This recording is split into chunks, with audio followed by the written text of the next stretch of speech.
اسلام آباد Tehran Istanbul rail service کی بحالی کا خواب حقیقت کیسے بن سکتا ہے؟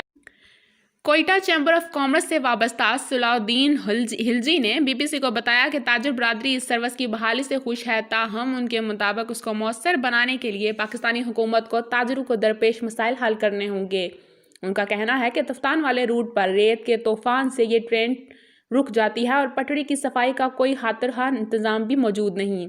ان کے مطابق کوئٹہ کے تاجر ایران کو پھل اور سبزیاں بھیجتے ہیں، مگر ٹرین میں ایئر کنڈیشنر نہ ہونے کی وجہ سے اکثر ایران کینو اور آم لینے سے یہ کہہ کر انکار کر دیتا ہے کہ اب یہ تازہ نہیں رہے۔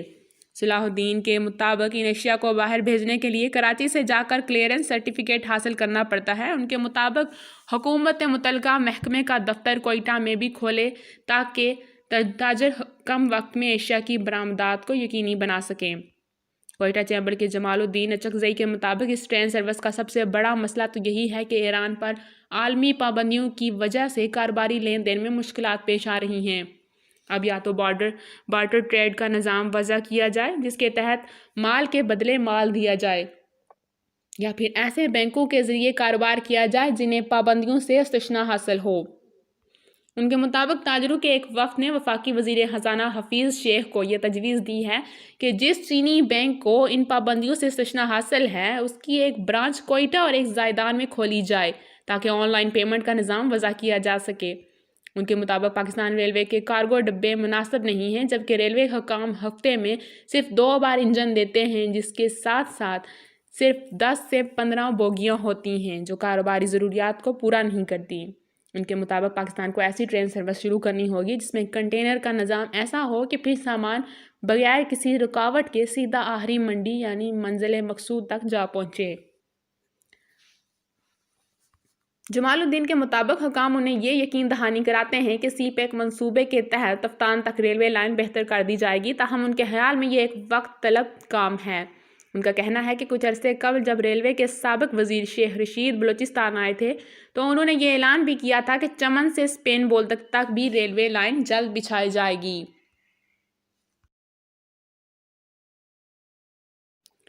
ٹریڈ ڈیولپمنٹ آف پاکستان کے سیکرٹری احسن علی منگی نے بی بی سی کو بتایا کہ تہران اور ترکی کے درمیان ٹرین کافی عرصے سے چل رہی ہے۔ ان کے مطابق مسئلہ صرف پاکستان کو درپیش ہے کیونکہ ہماری پٹڑی ایران اور ترکی کے معیار سے مطابقت نہیں رکھتی۔ خیال رہے کہ احسن علی منگی ECO کے ٹرانسپورٹ گروپ کے ڈپٹی سیکرٹری جنرل بھی رہ چکے ہیں اور وہ ایسے تمام مسائل سے بخوبی آگاہ ہیں، اور اس منصوبے کی راہ میں حائل رکاوٹوں سے متعلق تمام امور کے بارے میں وہ ECO کے عہدیدار کے طور پر بھی کوشاں رہے ہیں۔ احسن علی منگی کے مطابق ایک بڑا مسئلہ یہ بھی درپیش ہے کہ کوئٹہ سے تفتان ٹریک پر تیز اور ہیوی ٹرین نہیں چلائی جا سکتی۔ ایران اور استنبول کی پٹڑی کا معیار یورپین ہے، جبکہ پاکستان کی پٹڑی برطانوی راج کے دور کی بنی ہوئی ہے جس کو بہتر بنانے کی ضرورت ہے۔ ترکی میں پاکستان کے قونصل جنرل بلال پاشا کے مطابق ٹرین کی رفتار بہت اہم کردار ادا کرتی ہے، کیونکہ اگر ایک ٹرین سمندری جہاز سے دیر سے پہنچے تو پھر اس کی افادیت ختم ہو جاتی ہے۔ ان کے خیال میں اگلے سال سے جس سروس کی بحالی پر اتفاق ہوا ہے وہ ٹرین 1 ہفتے سے 10 دن تک اسلام آباد سے استنبول تک اپنا سفر مکمل کر سکے گی، جبکہ سمندری جہاز کو پاکستان سے استنبول تک 21 دن لگ جاتے ہیں۔ سیکرٹری TDAP کا کہنا ہے کہ اس سروس کو بہتر بنانے کے لیے اس بات کو بھی یقینی بنانا ضروری ہے کہ یہاں سے جب ٹرین استنبول تک سامان لے کر جائے تو پھر کوئی ایسا نظام پہلے سے ہونا چاہیے کہ واپسی پر وہی ٹرین کچھ لے کر بھی واپس آئے۔ ان کے خیال میں اس طرح کرائے کا بوجھ بھی کم ہو سکے گا۔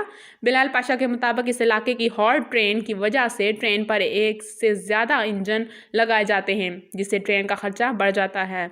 بلال پاشا کا کہنا ہے کہ اس وقت پاکستان علاقائی روابط بڑھانے کی ڈگر پر چل پڑا ہے، اور اب یہ امید بھی کی جا رہی ہے کہ سی پیک کے ذریعے پاکستان گوادر تک اپنی ریل کی پٹڑی کو بہتر بنا سکے گا، یہ تجارتی حجم کو بھی بڑھا سکے گا۔ قونصل جنرل کا کہنا ہے کہ اس وقت 6 اور ایسے منصوبوں پر بھی ECO کی سطح پر کام ہو رہا ہے۔ ان کے مطابق ترکی کی صدارت میں ہونے والے اس اجلاس میں ٹرین سروس کو تیز رفتار اور باقاعدہ بنانے کے لیے ایک دوسرے کو فنی مدد دینے پر بھی اتفاق کیا گیا۔ اس اجلاس میں یہ فیصلہ ہوا کہ مسائل کے باوجود جو سروس اس وقت دستیاب ہے اسے باقاعدگی سے چلایا جائے اور پھر بعد میں اس میں بہتری لا کر اسے مزید تیز تر بنایا جائے۔ اس وقت اس ٹرین کو کس طرح کے مسائل کا سامنا ہے اور یہ اپنے اہداف حاصل کرنے میں کس حد تک کامیاب رہی ہے؟ پاکستان اس سروس کو چلانے کے لیے کتنا تیار ہے اور اس کی بحالی کے پیچھے کیا محرکات ہیں؟ BBC نے ان سوالوں کے جواب جاننے کے لیے پاکستانی حکام، ماہرین اور تاجروں کے نمائندوں سے بات کی، لیکن اس تفصیلی بحث سے قبل اس کنٹینر ٹرین سروس کے تاریخی پس منظر پر نظر دوڑانا ضروری ہے۔ حالیہ عرصے میں اس ٹرین سروس کا افتتاح 2009 میں کیا گیا۔ اس کا نام گولڈ ٹرین سروس رکھا گیا، جس کے بعد سے وقتاً فوقتاً یہ ٹرین کسی نہ کسی صورت 3 ممالک کے درمیان 2019 تک فعال رہی۔ سال 2020 میں یہ سروس مکمل طور پر معطل رہی۔ اس سروس کا آغاز 2009 میں پاکستان کے سابق صدر آصف زرداری، ایران کے صدر احمدی نیاد اور ترکی کے صدر عبداللہ گل کے درمیان طے پانے والے ایک معاہدے کے بعد ہوا۔ پاکستانی حکام کا خیال تھا کہ اس ریل گاڑی سے وسطی ایشیا اور یورپ تک پاکستان کے لیے راستے کھل جائیں گے، جس سے ان ممالک میں بہتر تجارتی تعلقات استوار ہو سکیں گے۔ کارگو ٹرین کے بعد مسافر ریل گاڑی چلانے کے عزم کا بھی اظہار کیا گیا تھا۔ اسلام آباد سے استنبول تک کی مسافت تقریباً 6500 کلومیٹر بنتی ہے۔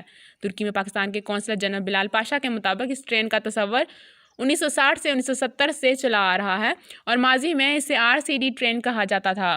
جب 1985 میں اکنامک کوآپریشن آرگنائزیشن کا قیام عمل میں لایا گیا تو پھر اس ٹرین کا نام بدل کر اس نئے اتحاد کے نام پر رکھ لیا گیا۔ 1992 میں مزید ممالک اس اتحاد کا حصہ بنے تو پھر یہ سوچ آئی کہ اب اس ٹرین کو دیگر ممالک تک پہنچایا جائے۔ اس منصوبے کے تحت تمام 10 ممالک کو سڑک اور ریل کے ذریعے بھی ملایا جائے گا۔ بلال پاشا کے مطابق اب سی پیک اس میں ایک نیا اضافہ ہے۔ قونصلر جنرل کے مطابق ترکی کو زمینی سفر سے متعلق مہارت حاصل ہے۔ اس وقت ترکی نے چین تک ٹرین سروس بھی شروع کر دی ہے۔ ان کے مطابق یہ ٹرین، جس کی رواں ماہ افتتاحی تقریب میں وہ خود بھی شریک تھے، صرف 12 دن میں ترکی سے تہران، پھر ازبکستان اور قازقستان سے ہوتی ہوئی چین پہنچی ہے۔ ان کے مطابق ترکی سے 21 دسمبر کو بھی چین کے لیے دوسری ٹرین 35 کنٹینر لے کر روانہ ہو گئی ہے۔ ان کے مطابق ایک کنٹینر کا کرایہ $1500 بنتا ہے۔ یوں تو روٹ کے مطابق یہ ریل اسلام آباد سے لاہور اور سکھر کے راستے کوئٹہ پہنچتی ہے، جہاں سے آگے پاکستان کے سرحدی شہر تفتان سے ہوتی ہوئی ایران کے شہر زاہدان تک کا سفر شروع ہوتا ہے۔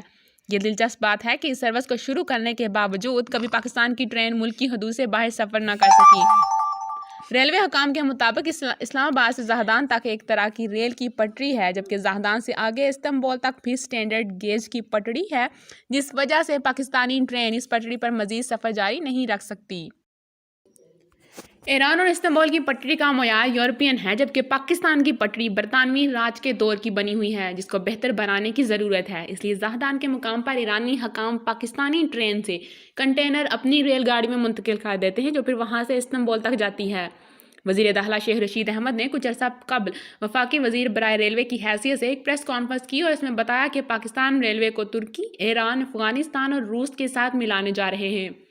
ان کے مطابق ترکی اور ایران نے تعاون کی یقین دہانی بھی کرائی ہے، تاہم پاکستانی حکام نے ابھی تک یہ نہیں بتایا کہ پاکستانی ریل کو کیسے جدید بنایا جائے اور کوئٹہ سے تفتان تک ریلوے لائن کو کب بہتر کیا جائے گا۔ واضح رہے کہ پاکستان اور ایران کے درمیان کوئٹہ تفتان ریلوے ٹریک 1920 میں بنایا گیا تھا۔ اس ٹریک کی اپ گریڈیشن میں اسٹرکچر کی تبدیلی، 183 ڈپس کی پلوں میں منتقلی، پرانے پلوں کی بحالی اور سگنلز کی فراہمی کا ایک مکمل نظام شامل ہے۔ پاکستان ریلوے کی ترجمان قرۃ العین فاطمہ کے مطابق پاکستان ریلوے حکومتی پالیسی کے عین مطابق اس سروس کو یقینی بنانے کے لیے ہر ممکنہ قدم اٹھائے گا۔ کوئٹہ چیمبر آف کامرس سے وابستہ صلاح الدین ہلجی نے BBC کو بتایا کہ تاجر برادری اس سروس کی بحالی سے خوش ہے، تاہم ان کے مطابق اس کو مؤثر بنانے کے لیے پاکستانی حکومت کو تاجروں کو درپیش مسائل حل کرنے ہوں گے۔ ان کا کہنا ہے کہ تفتان والے روٹ پر ریت کے طوفان سے یہ ٹرین رک جاتی ہے اور پٹڑی کی صفائی کا کوئی خاطرخواہ انتظام بھی موجود نہیں۔ ان کے مطابق کوئٹہ کے تاجر ایران کو پھل اور سبزیاں بھیجتے ہیں، مگر ٹرین میں ایئر کنڈیشنر نہ ہونے کی وجہ سے اکثر ایران کینو اور آم لینے سے یہ کہہ کر انکار کر دیتا ہے کہ اب یہ تازہ نہیں رہے۔ صلاح الدین کے مطابق ان اشیاء کو باہر بھیجنے کے لیے کراچی سے جا کر کلیئرنس سرٹیفکیٹ حاصل کرنا پڑتا ہے۔ ان کے مطابق حکومت متعلقہ محکمے کا دفتر کوئٹہ میں بھی کھولے تاکہ تاجر کم وقت میں اشیاء کی برآمدات کو یقینی بنا سکیں۔ کوئٹہ چیمبر کے جمال الدین اچکزئی کے مطابق اس ٹرین سروس کا سب سے بڑا مسئلہ تو یہی ہے کہ ایران پر عالمی پابندیوں کی وجہ سے کاروباری لین دین میں مشکلات پیش آ رہی ہیں۔ اب یا تو بارٹر ٹریڈ کا نظام وضع کیا جائے جس کے تحت مال کے بدلے مال دیا جائے، یا پھر ایسے بینکوں کے ذریعے کاروبار کیا جائے جنہیں پابندیوں سے استثناء حاصل ہو۔ ان کے مطابق تاجروں کے ایک وفد نے وفاقی وزیر خزانہ حفیظ شیخ کو یہ تجویز دی ہے کہ جس چینی بینک کو ان پابندیوں سے استثناء حاصل ہے اس کی ایک برانچ کوئٹہ اور ایک زائدان میں کھولی جائے تاکہ آن لائن پیمنٹ کا نظام وضع کیا جا سکے۔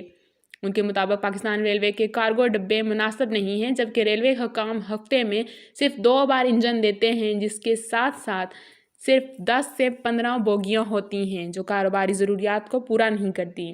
ان کے مطابق پاکستان کو ایسی ٹرین سروس شروع کرنی ہوگی جس میں کنٹینر کا نظام ایسا ہو کہ پھر سامان بغیر کسی رکاوٹ کے سیدھا آخری منڈی یعنی منزل مقصود تک جا پہنچے۔ جمال الدین کے مطابق حکام انہیں یہ یقین دہانی کراتے ہیں کہ سی پیک منصوبے کے تحت تفتان تک ریلوے لائن بہتر کر دی جائے گی، تاہم ان کے خیال میں یہ ایک وقت طلب کام ہے۔ ان کا کہنا ہے کہ کچھ عرصے قبل جب ریلوے کے سابق وزیر شیخ رشید بلوچستان آئے تھے تو انہوں نے یہ اعلان بھی کیا تھا کہ چمن سے اسپین بولدک تک بھی ریلوے لائن جلد بچھائی جائے گی۔